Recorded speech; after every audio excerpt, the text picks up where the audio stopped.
very much, everybody, and welcome back to another virtual concert from my home in Durango, Colorado. Nice to have you with us. And I decided that I was going to open tonight with a couple of songs. I'm not sure if I've played these on any live streams yet or not. They were both recorded by Rudy Vallee, one of the great crooning singers of the 1920s and 30s. The first one was his radio theme song, Hi Ho Everybody, Hi Ho. So I thought that'd be a fun way to open the concert tonight. I use that song sometimes as an opener at the Diamond Bell Saloon here in Durango where I live. I like to try and come up with different songs to open with. Sometimes I use a song called How Do You Do? There's a great 1920s radio tune called How Do You Do as well. But that was Hi Ho Everybody, Hi Ho, followed by Doin' the Raccoon, another tune that was very popular in the late 20s. And so the reason I played those is because tonight's concert is going to be devoted to popular vocalists of American musical history.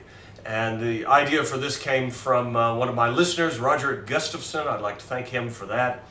And so I'm calling the concert Crooners, Vaudevillians, and Street Singers.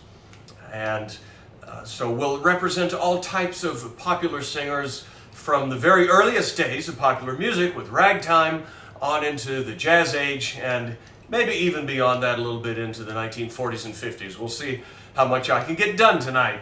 But the next thing I'd like to do is go back to the very beginning of popular music and play for you a song which might be recognizable to some of you. I hope it is, the melody at least. And this was introduced very beginning of the ragtime era. Ragtime songs came out first. You see, most people think that ragtime was primarily piano music, which it was not. It was primarily dance music and also vocal music. And one of the first women to sing ragtime songs was May Irwin. Here from 1896 is May Irwin's Bully Song. And it became known as sort of a folk song under a slightly different title, Bully of the Town. And I think it's a great melody, actually. Like I say, the ragtime songs came before the very first ragtime instrumentals. So let's do now May Irwin's Bully Song, otherwise known as Bully of the Town.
much. There's May Irwin's Bully Song, one of the very earliest ragtime tunes.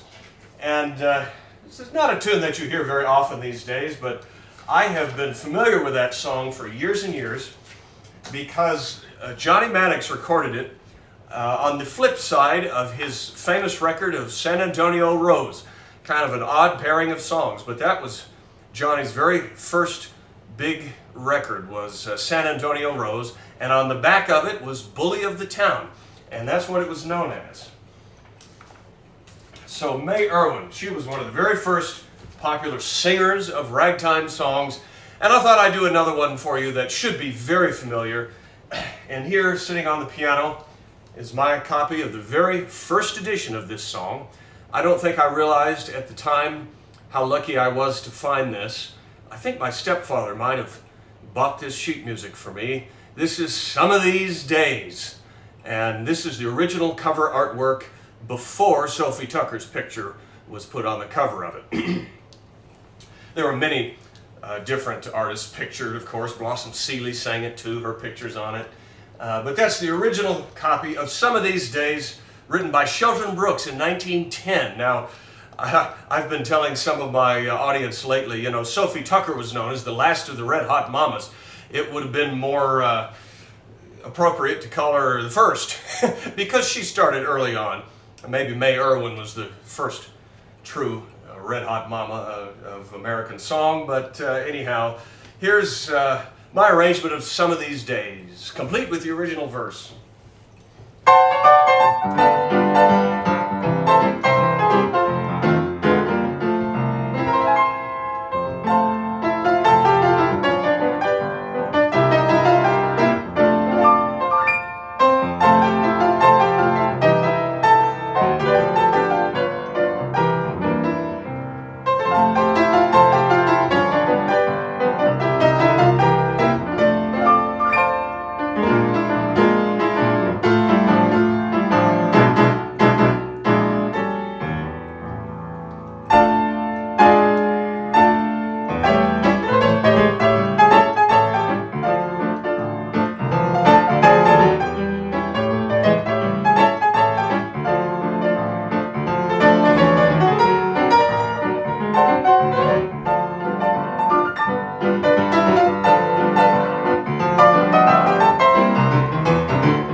Some of These Days. Thank you very much, folks. Let me check both streams here.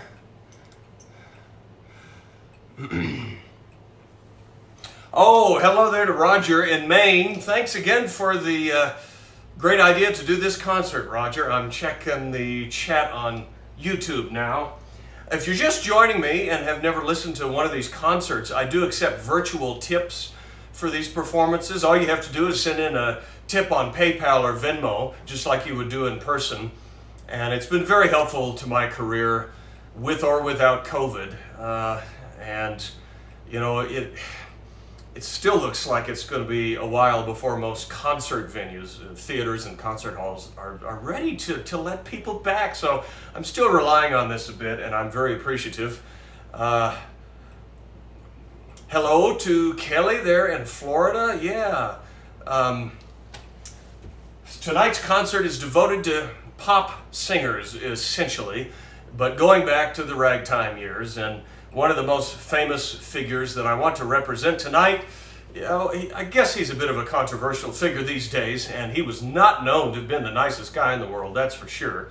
I've met at least two or three people that have worked with him. And I'm talking about Al Jolson. You know, regardless of what you think of his singing or his performances, he introduced a lot of really wonderful songs and was so popular for so many years.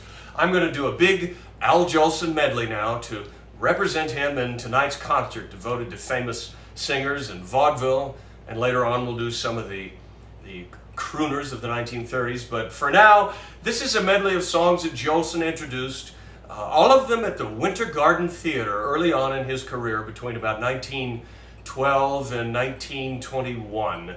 And the Winter Garden Theater is still there. That's where many Broadway shows were. I assume they had vaudeville acts there as well. And there's a number of songs in this medley. I imagine you'll recognize some of the more famous ones, some of them maybe not. We're going to start out with Waiting for the Robert E. Lee, because that was known to be one of Jolson's first big hit songs. Came out in 1912. It was one of the tunes that made him famous, and vice versa. And then we're going to do a song from 1916 called Sister Susie's Sewing Shirts for Soldiers.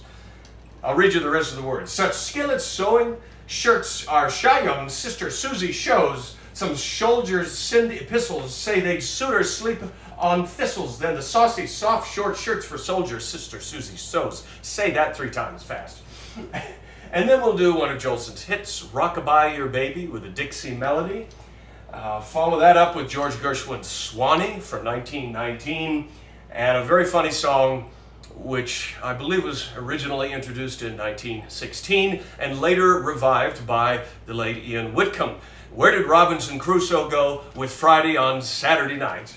And we'll end the whole medley with Down Yonder, which is another roaring great tune by L. Wolfe Gilbert, and the melody is closely based on the earlier hit that he had written called Waiting for the Robert E. Lee. Even some of the same characters' names are in the lyrics to Down Yonder that are in Waiting for the Robert E. Lee. So I'll end the medley with that. Let's do my Al Jolson medley next.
thank you very much, folks.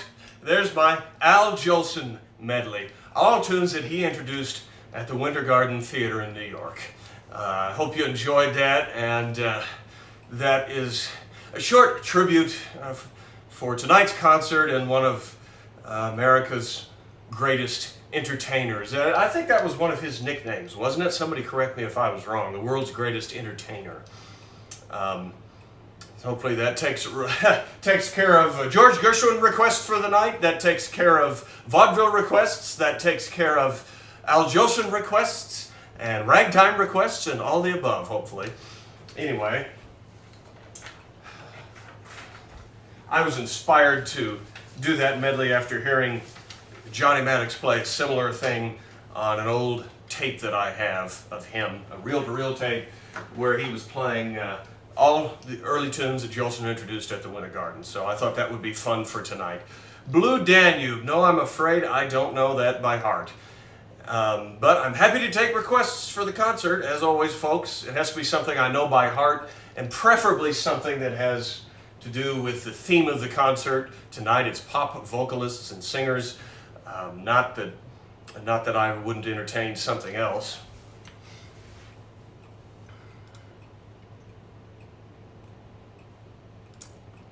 I've got a request for some Coon Sanders Nighthawks. That would be kind of neat. I haven't thought about it. Let me think about it for just a second. And I certainly do know some of the songs they recorded. Yeah, Joe Sanders was, and Carlton Coon were both vocalists of the period, certainly. I want to represent Eddie Cantor, though.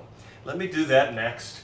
And I have always loved him. I'm not sure that I know that many of the songs that he sang, but I'm going to do one of them for you now, which was written in 1924, I believe, and a lot of different artists did this, but it is one of the songs for which Eddie Cantor is widely known.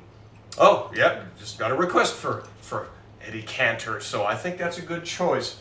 This is If You Knew Susie Like I Know Susie, and my arrangement of this, one chorus is based on a two-piano record that was made by Charles Bourne and Phil Ellis. And they were Blossom Seeley's piano accompanists in vaudeville, and it's the only piano duet record the two of them ever made, just piano. And it's a neat version of If You Knew Susie. So let me do that for you now.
Susie like I know Susie. I know that Eddie Cantor even did that in one of his movies. So there's a quick tribute to Cantor. I'm not sure that I'll be able to pull out any more of his songs tonight, but Oh, okay, we've got some requests coming in here. Yes, I'm planning on doing some of these things. Janice, I'm afraid I couldn't play Me and My Shadow without looking at the sheet music. I'm sorry about that. I'm planning to do The Very Thought of You later on tonight, and the Russ Columbo songs, of course. Often what I do when I plan these concerts is I kind of go through the history of music, and I'll play these songs chronologically as we go through the first part of the 20th century. And so one of the artists, as such, that I thought I would discuss next is a singer from Texas named Gene Austin. And that is not to be confused with Gene Autry, who was great on his own, but Gene Austin is the man that had the huge hit record on My Blue Heaven in 1927. And he was kind of a totally unique voice, and his records are, a lot of them are ballads, but a lot of them are more like jazz too. He made records with Fats Waller, for instance. And I'm going to play a song for you that is probably my favorite of all of his records. I've loved this for 10 years. It's called A Garden in the Rain. And the music for this was written by Carol Gibbons, who was an English pianist, a band leader, but it was published by Gene Austin Incorporated. See down here? So Gene Austin was obviously associated with this song from the very beginning, and later on Perry Como recorded it. Ha! Hi Nick, I'm glad you like Gene Austin. That's great.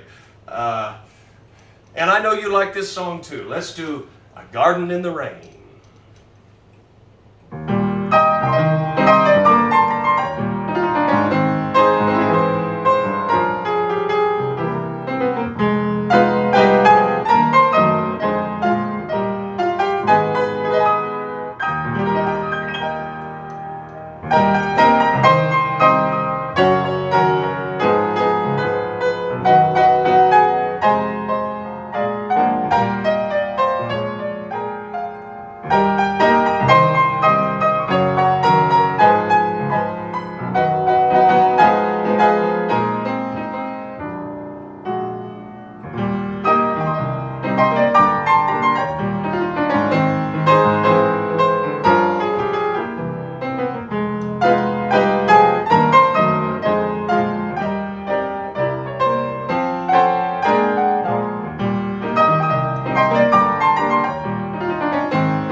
Thank you so much. A Garden in the Rain. I'm getting some nice comments here on YouTube. I appreciate it, folks. Oh, I think that might be Donald Neely who's listening in tonight. Gosh, I miss you, Don. Isn't that a beautiful song? A Garden in the Rain. I love it. I got a request ahead of time before I went live tonight for some of Fanny Brice's songs. I almost forgot about it. I've got one of her tunes sitting here on the piano. And so we're going to do one more of these early figures. Fanny Brice was in vaudeville and also on Broadway in one of Florenz Ziegfeld's shows, as you can see here. I'm going to do what are probably her two most famous songs. She was not particularly known for a great voice, but very often the delivery of a song can make it even better. And I love this tune, Rose of Washington Square. This is from 1920, and I love the verse to it. We're even going to do the verse and follow that up immediately with it's probably her most famous song, Secondhand Rose. I guess all of her hits must have been sad songs about girls named Rose, but I love both of these.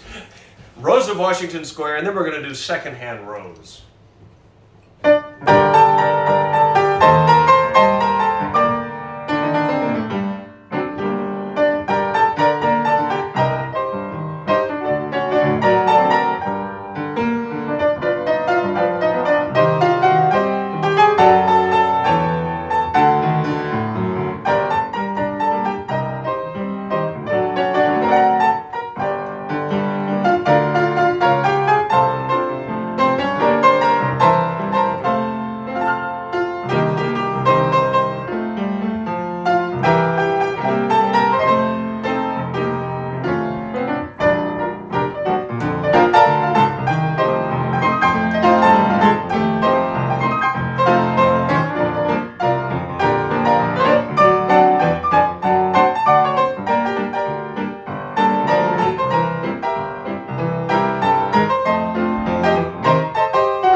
Thank you so much, everybody. Okay, there's a quick little tribute to Fanny Brice as well, known as Baby Snooks on the radio.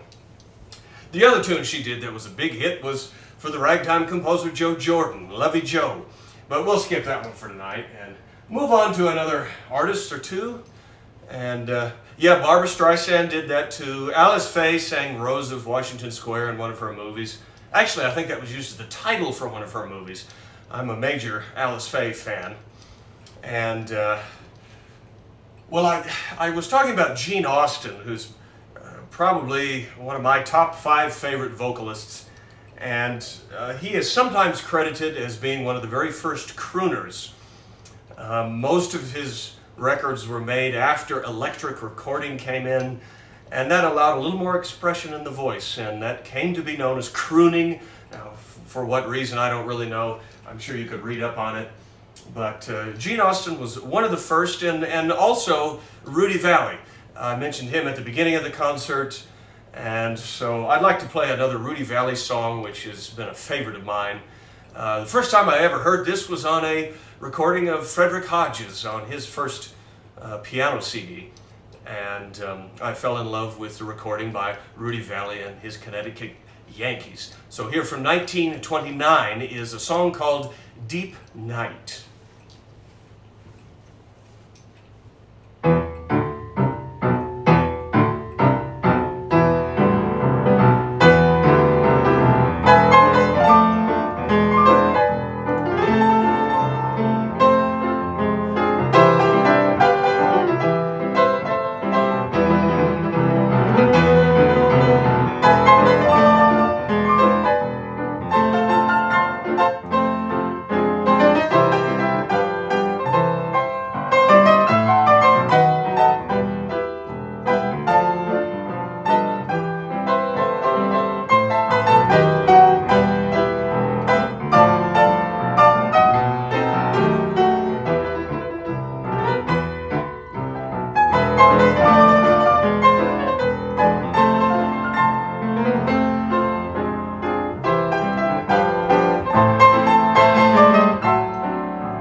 Thank you so much. That's Deep Night, written in part by Rudy Vallee, made famous by him. I'm not sure if too many other people ever performed that. So I see a request for Down at Papa Joe's. I'm afraid I don't know that by heart, and nor do I know Ragtime Rosie by heart, but that it would be a great tune if I had it committed to memory. Let me see what else is on the list here for tonight. Oh, I know what I want to do now. We're going to do a quick tribute to Harry Richman, who is one of my favorite recording artists of the 1920s. I think his voice evokes the 1920s style almost more than anyone else. And he started out playing the piano, and he even accompanied Mae West in vaudeville, and later made a couple of movies. They're not real well known, but I think he's terrific. A very showy style, a little bit like Al Jolson in a sense. And there's one song that Harry Richman introduced that you will all still remember, which is Puttin' on the Ritz. That was actually the title of a movie that he starred in Irving Berlin wrote the song for the movie. So let me do a little quick tribute to Harry Richman.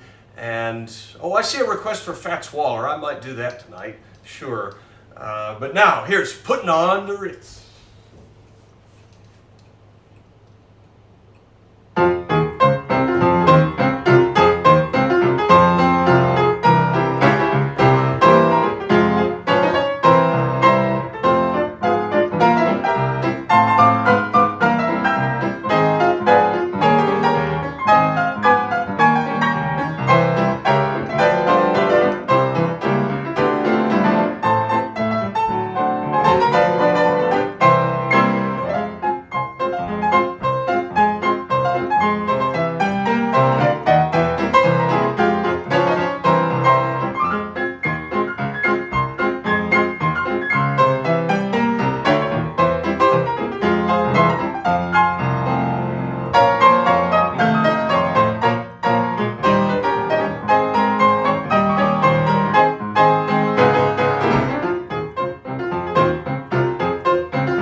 On the Ridge. Thank you so much, folks. Oh yeah, everybody thinks that's from the movie Young Frankenstein. It was written in 1930 for the movie Putting on the Ridge, starring Harry Richman, music by Irving Berlin. Okay. Doc Brown's Cakewalk. I love the piece, but I don't know it by heart, and it doesn't really fit the theme for tonight's concert either. We're doing crooners and vaudeville singers, pop singers, and it's interesting. I think in my 78 record collection, I have more of those types of performers than anything else. More than piano, more than dance bands and jazz bands. I have more singers, pop singers, in part because I've collected these people and those recordings are not available elsewhere. I have major 78 collections of some vaudeville singers like Blossom Seeley, Jane Green, Harry Richman, and stars like that. I have all the Bing Crosby records on CD, so I haven't collected Crosby very much.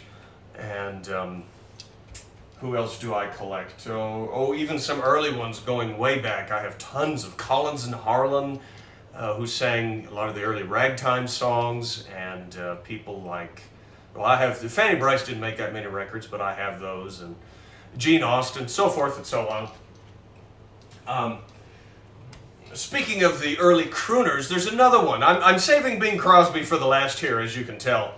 Oh yeah, there ought to be a Moonlight Savings Time. That was a Harry Richman tune, and so was Walking My Baby Back Home. That was one of his enormous hits. A lot of people still know that. We're going to do Russ Columbo next. Now, Russ Columbo, here he is, was a very handsome and successful singer of the late 1920s and early 1930s. This was his biggest hit song, Prisoner of Love. And he wrote it himself with words by the famous Leo Robin, 1931. I came up with a medley of two of his songs. The sentiment is kind of similar on both songs. This is Prisoner of Love, and the other one, which was his theme song, is called You Call It Madness, But I Call It Love. We'll do that one first. And then the famed Prisoner of Love, which was later also a hit for Perry Como, I believe. I love him quite a bit. And Russ Columbo, I'm sure he would have had a very successful career, but it was cut short. He was accidentally shot and killed in 1934. And I have a beautiful autographed picture of him hanging on my wall back there that belonged to the songwriter Glenn Rowell. Johnny Maddox gave it to me. I absolutely treasure that. It's a beautiful inscription. Because he died young, the autograph is probably fairly rare. So here's my Russ Columbo medley, two of his songs.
much.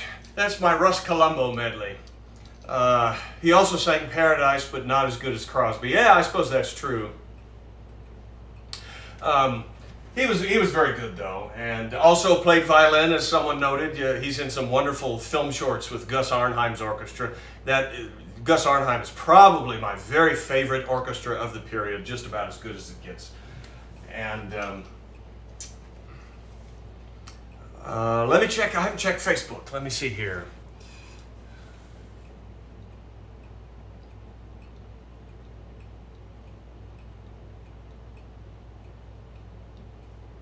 Yeah, I see some requests for Bing Crosby. I'm going to get to him in a minute. And Dick Powell. Oh, I should have thought about practicing some of his songs. I don't think I can do that without practicing. I do want to represent a crooner that maybe is not as familiar to all of you because he was primarily based in England, and that's the wonderful Al Bowley. He's one of the only guys that gave Bing Crosby and Russ Columbo a run for his money, in my opinion. And Al Bowley was originally from South Africa, I think, and he sang with Ray Noble's orchestra in England, and then sadly died in the Blitz in London in World War II. But I'm going to do two songs for you that were recorded by Al Bowley with Ray Noble's orchestra, both of them. The first one is the famous standard, The Very Thought of You, and then a little bit more, which was written by Ray Noble, and then a little bit more up-tempo tune. Here's an original copy of it. It took me a long time to find this. I finally found this at Sandy Marone's house in New Jersey. It's a tune from 1931 called There's a Ring Around the Moon. And there were two songs, at least two, by this title. One was written by Johnny Green. This is not the one by Green. This is a different one. Sam Lewis, Al Goodhart, Ed G. Nelson, some of the Tin Pan Alley songwriters that names you may not remember now, but it's just a really happy tune. And I love the Ray Noble and Al Bowley record of this. So we're going to do The Very Thought of You, and then go right into There's a Ring Around the Moon.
folks. Isn't that a great tune? I hope you like it half as much as I do. There's a ring around the moon. All right. Now, let me read some of the chat here and try and get in some requests for you.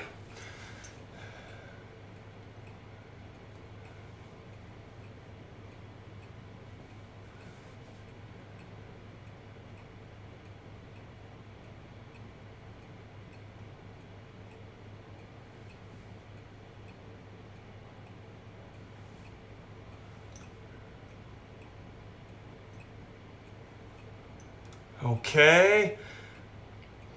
Oh, I see a request from Diana Jolson for Deep Purple. Maybe I'll end the concert with that tonight. Just a second. If you're just joining us, I do accept virtual tips for these concerts. All you have to do is send in a tip on PayPal or Venmo. The information is in the postings. And I also have a P.O. box on my website. If you don't trust PayPal, I don't blame you.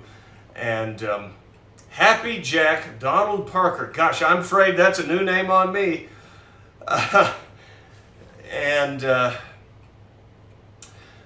Well, of course, I have to do some Bing Crosby. Oh, I got a request for Fats Waller. Let's do a Fats Waller tune next. It's one of the ones that was recorded by Gene Austin. So here from, I believe it's about 1929. Let's do I've Got a Feeling I'm Falling. That takes care of the Fats Waller request. It was a little bit earlier in the concert tonight, but I'm going to go ahead and do it. I've got a feeling I'm falling.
Thank you so much. I've Got a Feeling I'm Falling. Well, Fats Waller was just such a great melodist, and I love the Gene Austin record of that, so I've been playing that tune for a long time. The bridge of that song is very complicated, but I looked at the music and made sure I got it right several times. Oh boy, got a second for Deep Purple here. I may have to close the concert with that. Well, we'll see. We got to do Bing Crosby next now. I've been talking about him for a while. Just by far the best of all the vocalists of that period, 1920s, 1930s, and beyond. And I'm going to do a medley for you. I did a whole virtual concert that was a tribute to Bing Crosby, but I'm going to do a medley for you now of some of his most important early hits. I saw one request from Michael Dietz for Please, and I joined, a number of years ago, I joined the International Club Crosby, the ICC, and so I get Bing magazine in the mail, and you know, they offer some interesting items once in a while, CDs and so forth. My late friend Wig Wiggins, who was the president of the club, was a nice old southern gentleman from Virginia, and he gave me a CD that included Bing's very first broadcast on the Kraft Radio Hall in 1935. And so I learned a medley of songs that he sang on that broadcast. It's 4 tunes. Please, which is from the movie, The Big Broadcast. And then we'll do Learn to Croon from College Humor, in which Bing starred with my late friend Mary Carlisle. And then we'll do June in January, which is from the movie Here Is My Heart, where Bing starred with Kitty Carlisle, no relation to Mary. And then wind up with a more obscure tune from one of Bing's movies from 1934 or 35. It's called From the Top of Your Head to the Tip of Your Toes, You're Beautiful. So this is my favorite Bing Crosby medley. Here we go, folks.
so much. There's my favorite Bing Crosby medley. Thank you, folks. I see a couple of people talking on YouTube about why I don't sing. Well, it would not be very good. You know, they say anybody can sing, but I don't think that's really true. My feeling is that if you can't do it very well, you shouldn't do it. And it would, I have a loud voice, you know, good for speaking, but not for singing. When I studied music theory in college, I had 2 whole years of that every day, trying to sing solfege and so forth. I really was not good at it. I have no range whatsoever. It would detract, in my opinion, from what I'm able to do with the piano.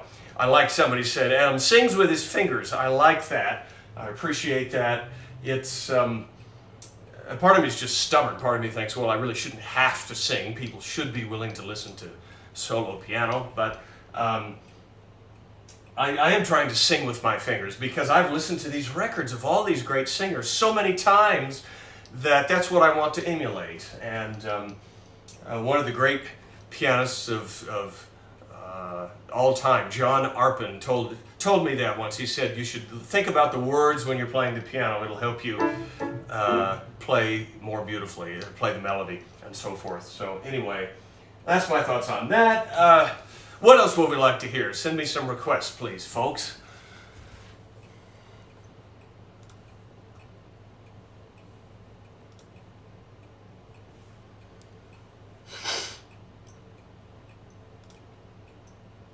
I'm just checking Facebook here real quick.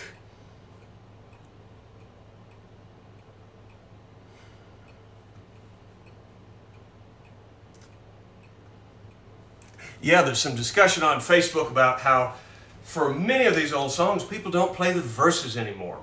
The terminology changed when more modern jazz came along, and they switched to where they would call the bridge of the chorus of a song the verse. It's more commonly called verse nowadays. I figured that out when I got into Western swing music. I did an album of that kind of music with Jeff Jolson, and I realized for some of these later tunes from the 1940s and on, all they wrote was the 132 measure chorus. There's no verse. And the verses to the older songs are really great, and it's a shame to miss them. Anyhow, let's see, Heartaches, oh, that's an interesting request. Let me see, I have something I want to do though. I want to do a quick tribute to one of my, again, top 5 favorite vocalists. And we're going forward here in history to, whoops, oh crap, oh dear, hold on. Don't really need the list anymore. Yeah! Anyway, I'm talking about Margaret Whiting now, and she was one of the first famed artists on Capitol Records when that opened in the 1940s, and I've been playing this song lately. It's a favorite of mine. Written by Rodgers and Hammerstein. Rodgers and Hammerstein, of course, did a handful of Broadway shows, but only one movie, which was in 1945, State Fair. The song is "It Might As Well Be Spring." A beautiful record of this was made by Margaret Whiting, and is probably one of the bigger hits she had, along with Moonlight in Vermont, of course. And so, let me play for you now, "It Might As Well Be Spring."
It might as well be spring.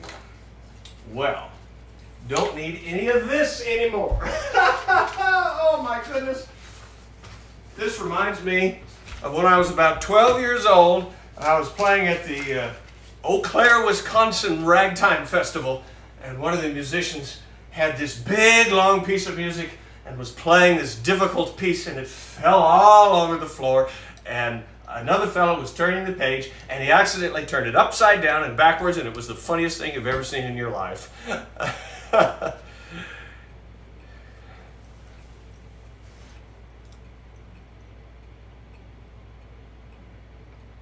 Oh, I see a request here for, if you knew Susie. I already did that earlier in the program. Sorry, Charles. I've got a little bit more time to kill, though, so send me some requests, folks.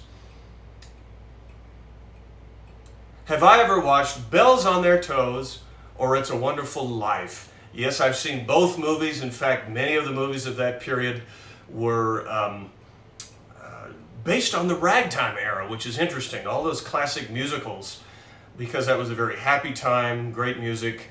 I have a friend that is in the movie Bells on Their Toes, a child actor of the 1940s and 50s named Jimmy Hunt. I'm honored. We've talked on the phone about 3 times. He's in the original Cheaper by the Dozen, and the sequel was Bells on Their Toes with Clifton Webb and Myrna Loy. Really nice and interesting guy. Anyway, let's see, who else should I represent tonight in the concert? We did Al Jolson earlier in the concert. You know, let's keep going forward through the history of the music, and I'll play for you a big hit. Well, this was a hit in the 1950s for one of the pop singers from that period that I have to say, I really do like his voice very much, and that's Pat Boone. But it's a song that was originally written in 1931. He had a huge hit on Love Letters in the Sand. And I should have brought out my sheet music to show you for this song. And I have the original 1931 copy signed by one of the two of the songwriters. I think it's Charles and Nick Kenny, who wrote the words. The music was written by J. Fred Coots.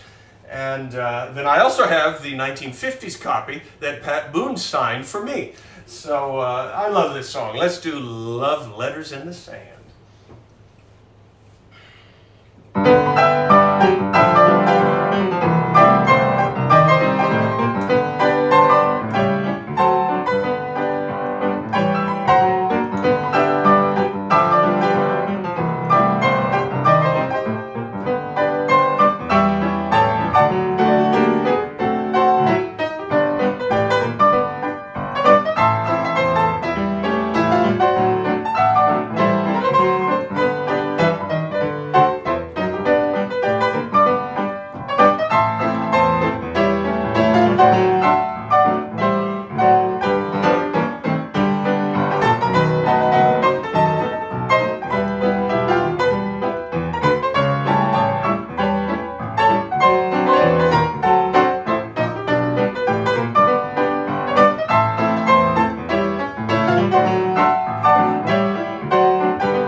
thank you so much.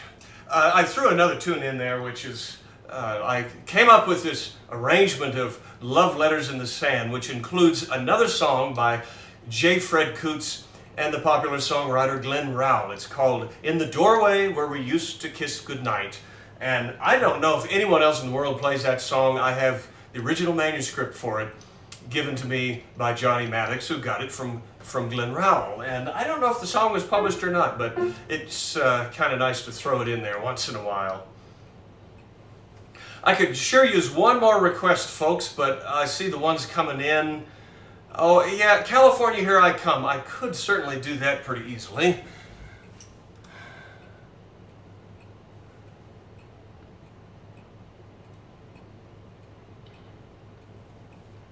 I'm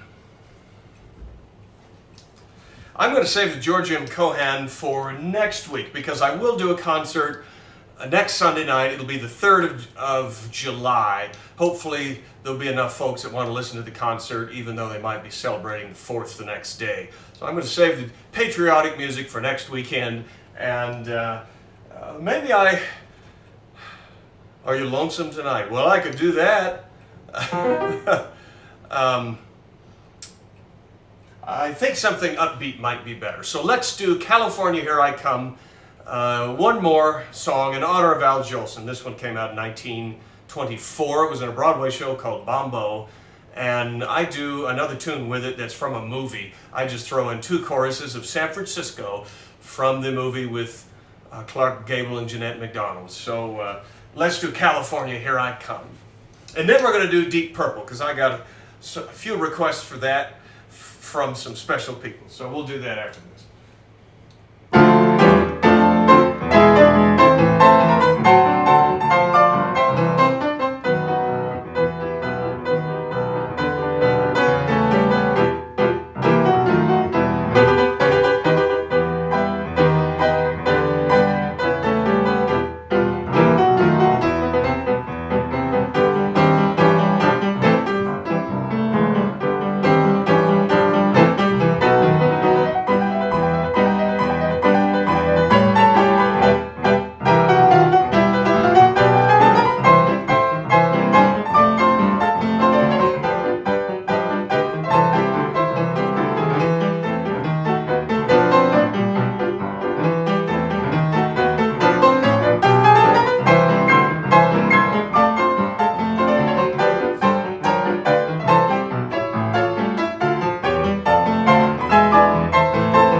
Here I Come. Thank you, folks. From Bill Green, is it too off topic to suggest operetta tunes by Frimmel or Lahar or Kern. Not at all. I could have done Jerome Kern pretty easily. I don't know too many of the others by heart, and I'm afraid we're drawing to the end of the concert for tonight already anyway. I had a couple of requests for Deep Purple. You know, I think that would make a nice closer for tonight's concert. And this arrangement of it is not a special arrangement. This is the way the piece was originally written. It came out in 1934, I believe, maybe 33. And words were not added to the piece until a number of years later. It was written by Peter DuRose, who was just one of the other great songwriters of that period. People think it sounds like Gershwin, but you know, there were a lot of other songwriters who were awfully good besides Gershwin, as great as he was. And so this is the original piano solo of Deep Purple. The words were added in 1939 by Mitchell Parrish, the same man that wrote the words for Stardust. He was an excellent lyricist, obviously. And in 1939, when the popular song version came out, some of the hit records were B. Wayne with Larry Clinton's orchestra. And my personal favorite might be the recording that was done by Bebe Daniels. Believe it or not, she was a big movie star going way back to silent films, but she had a nice singing voice, and she did Deep Purple as well. So let me play that for you now. Deep Purple.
Purple. Thank you so much for listening tonight, everybody. I've enjoyed playing for you, and I hope you've liked this tribute to the great crooners and vaudeville singers of American history. So I'll be back next week with another virtual concert. I'm not sure what the theme for the concert will be yet.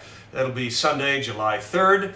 And thank you so much to those of you that can send in the virtual tips. Even $5 or $10 here and there really helps my career. And so thank you so much for listening tonight. And if you have ideas for next week's concert, let me know. The idea for tonight came from one of my listeners, so I'm very grateful. Good night for now, everybody. See you next week.